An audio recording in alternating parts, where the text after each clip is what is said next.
So I just watched a video of Asake and Wizkid talking about how they're not really threatened by AI and AI music, and they feel like AI is just a creative tool to enhance creativity.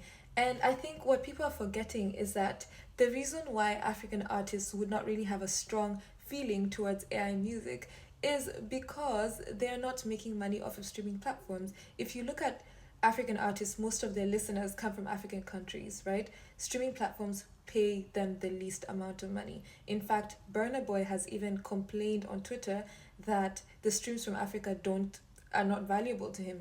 He's more interested in streams from the US and the UK.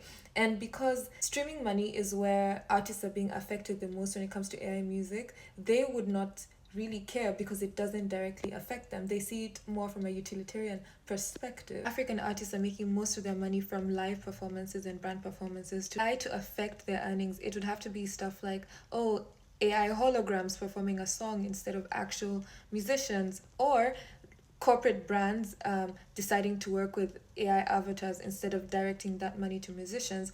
But in the African context, a lot of people relate to musicians. So brands cannot really not work with musicians. Like if you want to actually reach an audience, you have to use musicians. AI influencers do not have a reach in an African continent because most people are not digital. They know Wizkid because they know his song and they dance to it every week, but they wouldn't know Azenaya Monet because they're not using a streaming platform or they're just not chronically online.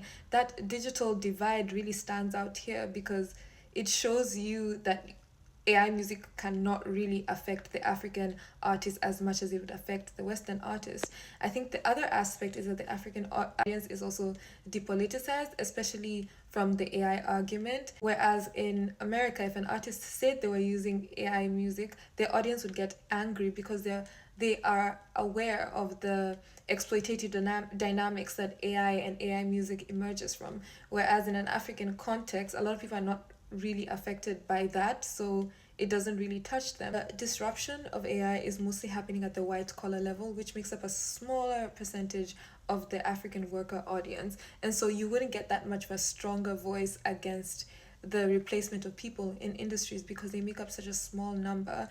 And yeah, they don't have enough numbers to organize at the union levels, at the labor levels. The AI disruption that's going on in Western countries still is not happening back home. So you wouldn't have an audience that is so against AI that they wouldn't listen to Ashake or Wizkid because Ashake and Wizkid are using AI in music. But yeah, it was just an interesting contrast for me that I feel like I needed to make a video on.